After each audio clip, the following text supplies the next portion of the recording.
Hey everyone! Today we are diving into a really surprising idea from author Melvyn C. Valenzuela. It's about a hidden danger at your job that's hiding in plain sight, in the one place you would never, ever expect it. Let's get right into it. I mean, just read that. The most dangerous hour of your shift is your break time. That's a bold statement, isn't it? The one moment you're supposed to be relaxing is actually when you're at the highest risk. That's the paradox, and we're gonna crack it wide open right now. So yeah, how is that even possible? It feels completely backward. The thing is, the danger isn't in the break itself. It's in the moments before and after. Let's break down how this whole thing works.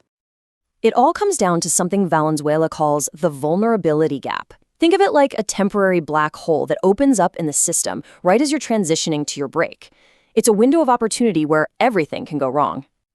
Now, this vulnerability is really made of two parts that hit at the same time. First, you've got this psychological gap. The second you hear break time, your brain literally flips a switch from being on a high alert to, well, thinking about your lunch. And then there's the operational gap. This is when the handover to the person relieving you is rushed or confusing, or maybe it doesn't even happen at all. You put those two together and you've got a perfect storm just waiting to happen. And here's the part that really stings. When disaster strikes in that gap, even if the whole system is to blame, the first finger almost always points at the person who is on break. You become the easy scapegoat, the first one they hold accountable. So how in the world do you protect yourself from this? Well, Valenzuela gives us a fantastic framework, a way to sort every single break you take into one of four categories. If you can understand this map, you can navigate the danger. Okay, check this out. It's built on two simple ideas. One axis is about whether the situation is based on company policy or if it's based on someone's fault. The other is about whether you, the employee, are protected or exposed. As you can see, only one of these boxes is a place you want to be.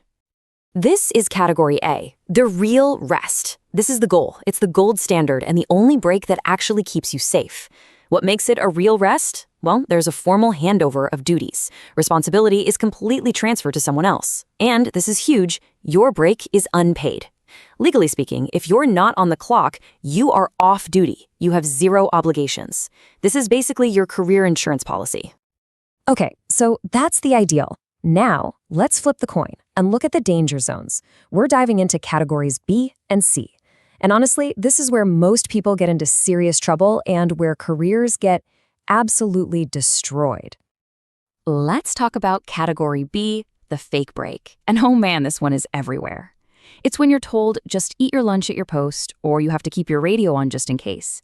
You feel like you're on a break, but because of those restrictions, the law sees you as still being on duty. You're trying to rest, but you're still holding 100% of the accountability. And here's the fundamental problem with that fake break. The company saves a little money by not having someone cover for you, but you are the one who has to carry all the risk. It's a systemic problem that puts all the pressure right on the individual. Now we get to category C, and the name really says it all. These are the career killers. Now these are different. This isn't the system failing. This is about intentional, personal mistakes that you make for your own convenience. We're talking zero-tolerance stuff here, the kind of thing that gets you fired on the spot. Here, the fault is 100% on you. And what are these career killers? Well, it's the big three: sleeping on the job, getting sucked into social media or games on your phone, and abandoning your post to run a quick personal errand. There is no defense for these. They're self-inflicted wounds that can end your career. All right, we've gone through all the problems. Now let's talk about solutions. Because this isn't about being a victim, it's about being empowered. There's a really clear, actionable strategy here that can protect both your workplace and your job. And your most powerful weapon in this fight might actually surprise you. It's not any piece of equipment, it's your logbook. That's right, proper, factual, and immediate documentation is your single greatest defense when you're being unfairly blamed for something. This brings us to our last box, category D, system failure. This is what happens when management's bad planning puts you in a terrible spot. You know, like when your relief is constantly late. In that situation, you are the victim. But, and this is a huge but, if you don't document every single detail in that logbook, the blame can easily get twisted around and put on you. So this all boils down to a really simple 3-step strategy for survival. Number 1, demand the real rest. Settle for nothing less than a category A break. Number 2, Avoid those career killers like the plague.